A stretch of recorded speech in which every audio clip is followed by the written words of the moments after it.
Yo, yo, what's up? Welcome back to Paranormasight. In real time, it actually took 2 weeks to get back to this, I think.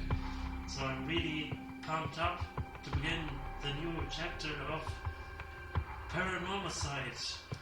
We saw what happened to Shogo here, and it was a bit scary. And then we met our three main protagonists, Haruhi Shigima, Tetsuo Tsutsumi, and Yako Sakazaki, which was really scary and all this rausch. But we managed to, finish the night, and a new dawn, a new morning, a new dawn trail is coming up. So I'm really interested in how this unfolds. Right. The last video was about a threatening phone call. The detective, he was talking to the murderer who was set free again, and he doesn't plan to do anything good. And now we have the single day to stop the murderer from mass murdering people. And I hope this doesn't get my Twitch account banned, but no risk, no fun. And here we go. I think we should just we'll see how this goes. The talking will be a lot easier when I have to read characters instead of talking for myself. Okay. Sorting things out. Tetsuo Tsutsumi, summary previous events, Hashimi Yoshimi's death, Nijima's. This is the police colleague who was very popular but died in mysterious circumstances. Hajime Yoshimi's death, Nijima's threat of mass murder, which I talked right now about. The problems just pile up, putting the detective's goal of collecting all the curse stones in jeopardy. Tsutsumi leaves area to handle the investigation while he catches a quick break. Or does he? We will find out. Now, Tetsuo Tsutsumi, 9 a.m. I don't think he even slept. Kinshibori Park. Oh, the graphics. The atmosphere is so nice. Alright, here we go again. I'm actually pumped to play this again, man. Sorry for the wait, boss, but I managed to gather some information. Took you long enough. Ooh. I'm not sure if I should play with a controller or with a keyboard.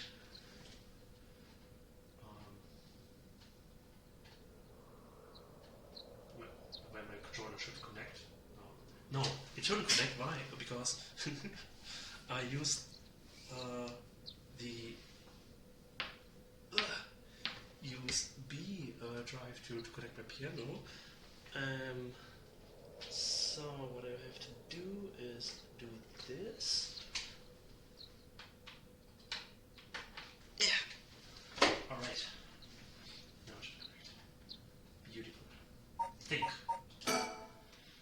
Well, we've got ourselves quite a mess. Strange deaths popping up all over the place that may or may not have something to do with the curses. We also need to keep looking to Yoshimi and Nejima. For now, we'd better start following up on the few leads we've got. Guess I'd better see what Arius found out.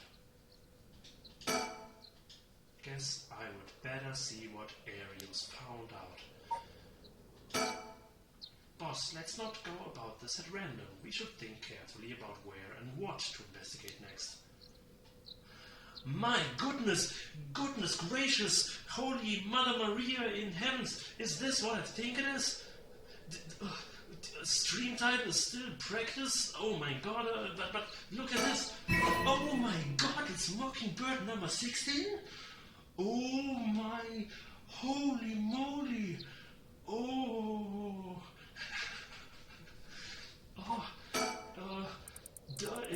It's, look at it. It's the Swenlop's Woost. This is my luckiest day.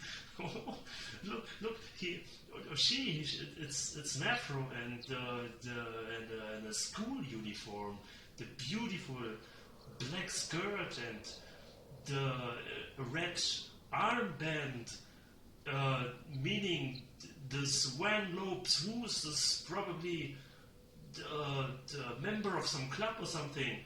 And look at this neck, this long, elongated, elegant neck. Wow. I don't know how to change the stream title, so I will just pretend I didn't read this, and I will just let it stay like this for now. Wow. Holy moly. Well, anyway, he's been up all night gathering information. Must be nice to be young and have that kind of energy. I'm glad to have him on my side. It gave me a chance to rest up. Okay, what's wrong with this? Forensics has finished the investigation and the body's been carried away. That said, we're still closing the park to the public, at least for the time being. This place was really giving me the creeps last night, but it looks pretty normal now with the sun out. We can't actually turn around more than that. This is nothing to worry about. Let's talk to him. Things at the station were pretty hectic, but I managed to get some info. Let me fill you in. Thanks, the floor is yours. Holy moly, the serial killings. A total of 3 mysterious deaths were confirmed in the area, including the one in this park. So let's start with that one. The young man we found here. He's been identified as Sho Okie, 25 years old, regular office worker who worked around here. He died of asphyxiation due to water in the lungs. He drowned in the middle of the park. That's impossible. It's gotta be a curse we're dealing with here. Well, that boss, isn't this park associated with one of those 7 mysteries too? Yeah, the Whispering Canal, yeah, the Fool's Procession, the Beckoning Light, the Haunting Clappers, the Evergreen Beach, Tiger of Saguaro, the Fruit Washing Mansion, the best, One-Sided Reed, and the Ever-Burning Lantern. It's, of course, the Whispering Canal. That's right, the Whispering Canal. It does seem like there'd be a link between a canal and death by drowning, don't you think? Sharp thinking, Ariel. I'm starting to get the hang of this. So let's assume they're related. What's next? Before that, the body of a woman was found behind a residential complex in Kamisawa. The victim has been identified as Tabako Hayashi, 29 years old. She was an office worker who lived on her own in the area. As for the cause of death, well, yes, the entirety of her body was crushed by some kind of strong external force. No murder weapon was discovered in the area, but considering the way she was found, we're looking for something large, flat, and heavy that could have crushed her in one fell swoop. Hang on, are you saying she was stepped on? Meaning the Whispering Canal, the Fool's Procession, the Beckoning Light, the Haunting Clappers, the Evergreen Beach, the Tiger of Saguaro, the Foot Washing Mansion, the One-Sided Reed, or the Ever-Burning Lantern. I think this was the Foot Washing Mansion, I think. I remember some things after 2 weeks. Exactly. Crushing in the foot-washing mansions, modus operandi, brandy. The place the body was discovered is also known to be related to the 7 mysteries. Then was this Namigaki's doing? Shit, I knew he'd use it. Yeah, the body was found, like the victim, the corpse. I think we didn't encounter it so far. Judging by the amount of soul drags, the victim was just a regular person, not a curse bearer. Guess we should report this to Paranormal Affairs. Got it. And as for the 3rd victim, he was identified as Kohei Jonoshi, 32, a teacher at Komagata High, who was found in the school's courtyard. Cause of death appears to be external trauma from a fall or heavy blow. The impact crushed his arms and legs. Since he was found in the middle of courtyard, he couldn't have fallen from the gymnasium or the main building. A teacher died in school. And not just any school, Komagata houses one of the 7 mysteries, the Whispering Canal, the Foot Procession, the Beckoning Light, the Haunting Clappers, the Evergreen Beach, the Tiger of Saguaro, the Foot Washing Mansion, the One-Sided Reed, or the Ever-Burning Lantern. lantern. They really want to make sure that we know all these names.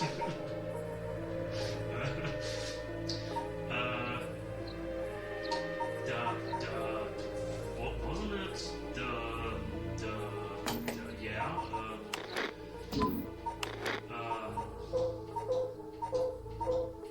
Where is she? The Fool's Procession, right? Right, it's where the Fool's Procession is supposed to be. It's too big of a coincidence. We can't rule out the possibility that this death was also the work of a curse. This was the teacher we saw in the scary night. But I can't imagine that the girl we played killed the teacher. Like, isn't this weird? We were actually playing her, and we didn't kill him. The other girl, I forgot her name. She said, "Don't do it. You're like being crazy because you got a curse right now. So don't do it." So who killed him? This is really weird. Or did I forgot something? I don't know. I see. Either way, it seems all three victims can be tied to the set mysteries. There's probably a curse bearer at the center of it all, pulling the strings. But you've got a point. All these strange deaths to point in one direction. That's right. The Artemis case wasn't all that different either. He also died of mysterious causes in a place connected to the seven mysteries. Problem is that the timing doesn't match up. He died before the curses were activated. Could he have been hit by a different curse? One that didn't have anything to do with the seven mysteries? That's a thought, but if that were the case, we'd be dealing with a powerful practitioner, one who could pull off a curse like that without using a curse stone. There are many people in this day and age who would do something like that. Really, I see. I don't know too much about that stuff. I would be more surprised if you did. Okay. Guess I would better see still what Aries found. Right, this was only the first out of the 4 options, and we still didn't explore the entirety of the first option. Well, looking at these deaths, it seems like many of the curse bearers acted last night. But we can't rule out that there were more killings for which the bodies haven't been found. Yikes, I hadn't thought of that. But there's one silver lining. Judging by my own curse stone, it seems that the curses can be activated while the sun's out. Oh, that's great news. So, basically, we're safe during the daytime. Exactly. It's also likely why Nejima gave us till dusk. He must have known the curse stones couldn't be used during the day. Either way, we got till nightfall to settle this. It's time we flushed out the other curse bearers. Aye, boss. Let's do this. boss. The curse bearers. At the moment, we only know the identity of 4 curse bearers you included. Yutaro Namigaki had the foot-washing mansion, and Hideki Araishi had the Everburning Lantern. We've got both of the curse stones. And then there's Nejima, who claims he has the one-sided reed. Yeah, that about sums it up. Files updated. Holy moly, notes on known curse bearers. The Whispering Canal, question mark, question mark, question mark. The Fool's Procession, Yaku Zakazaki. The Beckoning Light, question mark, question mark, question mark. Oh yeah, right. We don't know who in this timeline has the Whispering Canal. Since, you know, the first protagonist died, who we played at the beginning. The Haunting Clippers, Haruhi Shigima, the Araquin Beat, Tetsu Tsutsumi, the Taiko of Tsugaru, question mark. The Foot Washing Mansion, before Yutaru Namigaki, but now Tetsu Tsutsumi, the one-sided read, the Mass Murderer, Fumishika Nijima, the Everburning Lantern from the Professor Hideki Araishi to Tetsu Tsutsumi. Interesting. Yeah, okay. We better figure out who the remaining 5 are quick. How should we go about looking for them? There's no point in searching blindly without a lead. Let's focus on other things for now. Tracking down Nejima may lead us to the other curse bearers too. should be our top priority. He could do some real damage if we don't get him. I also want to look a little more into Yoshimi. I've got a feeling there's some connection here. Aye aye, boss. Sounds like we've got our work cut out for us. Aye aye, boss. The moment we only know the identity of 4 girls members you included. Hajime Yoshimi. I asked around Sumida's Community Safety Bureau where Yoshimi was stationed. It seems like he was investigating the apparent suicide of a girl named Michio Shiraishi. Ah yeah, I heard about that. He was trying to determine whether it really was a suicide, looking to the height of the building, the force of the impact, her wounds and all that. He must have suspected some kind of foul play, cause he ordered a full investigation. But it would already been deemed a suicide, and his superiors told him not to go stirring things up. What was the evidence? Well, according to the report I found on his desk last night,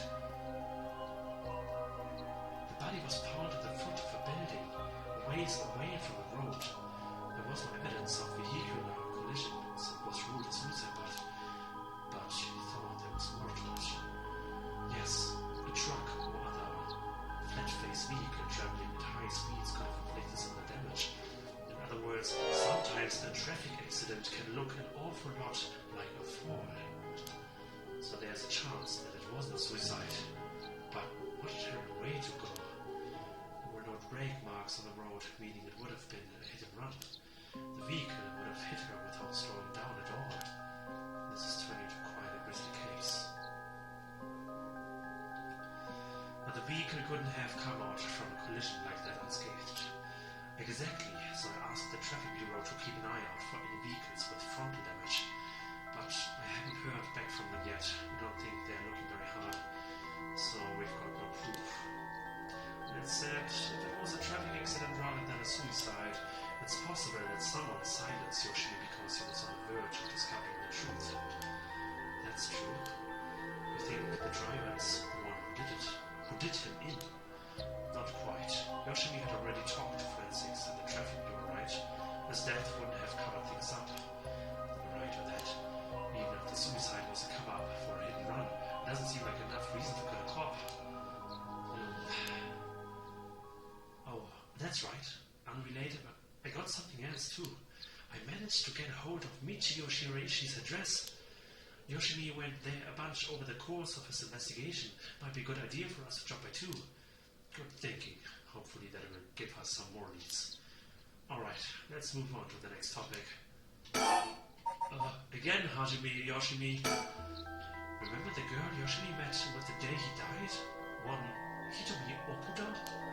Community said he didn't have any contact information for her on hand. Not even an address? Well, they had her parents' information, but when I called, they said they hadn't heard from her in a month. Lots of family issues from the sound of it. They even said they didn't want anything to do with her anymore. That said, she still goes to school once in a while, so we might be able to find her there. Not sure we really have the time for a statement right now, but it could be a key witness. Can we have community safety track it down for us? We can ask, but it might be tricky to get it done today. For starters, Kumagata High School is closed today. Because of the teacher that died. That's right. Alright, but if it's not something we can do today, we may have to forget about it. Let's move on then. Again, Hajime Yoshimi. I got some information about Yoshimi's fiancée from community safety. Her name is Mayu Chozawa, 27 years old. She works as a beautician in the area. Look, I even managed to get a picture of her. She's sure is a beauty. But, oh boy, here it comes, but what?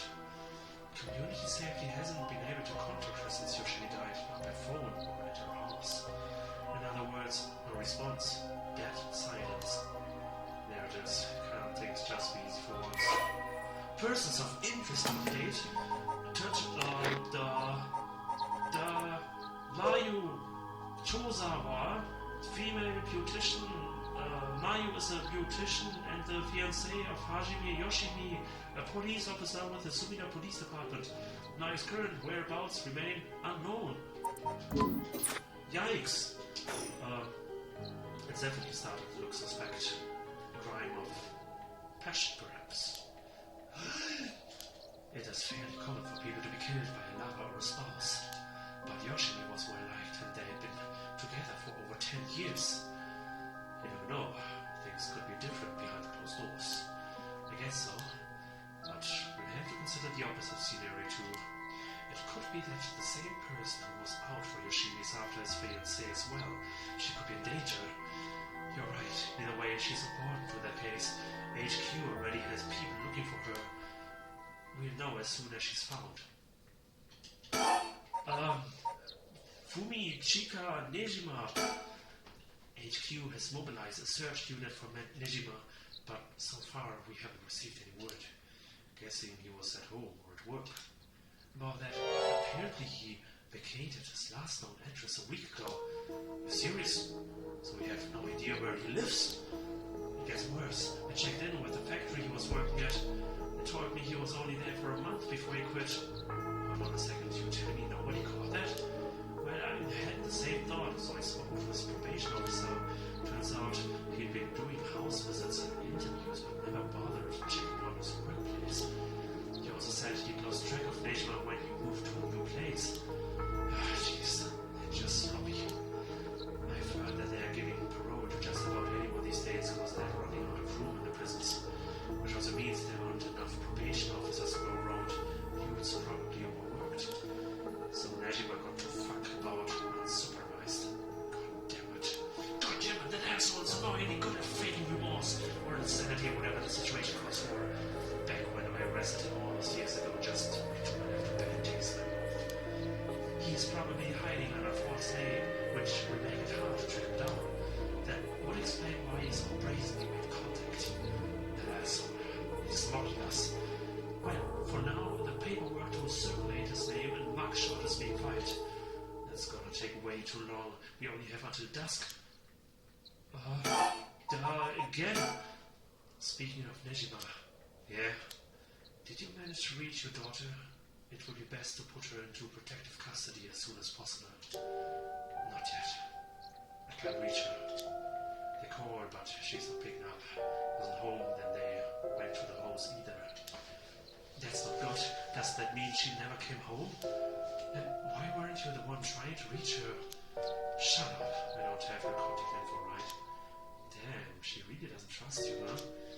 Either way, I told her mother that it was an emergency and that we'd send an officer to find her and get her to safety.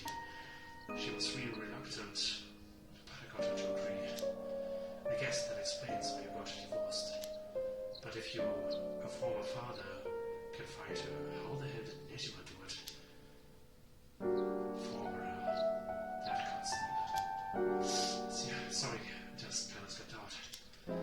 Anyway, I suspect it has something to do with his curse icon. Back on topic already, huh? He said his curse could kill a lot of people in a short time.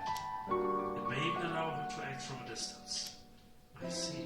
A one-sided read. What was that story about again? Something about a man stalking a woman who goes insane and chops her up.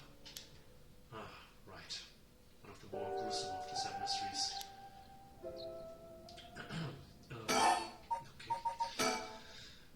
As for Nejima's whereabouts, all we can do is throw more people at it till we find something.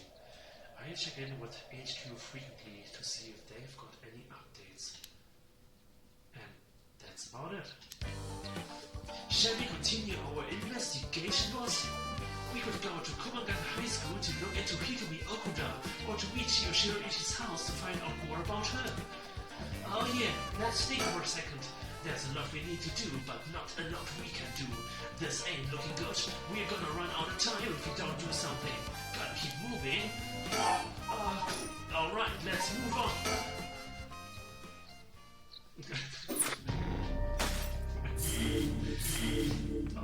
Oh my goodness, two new things to select from. I will end this episode from here now. Thank you for tuning in and see you in whatever I could take next.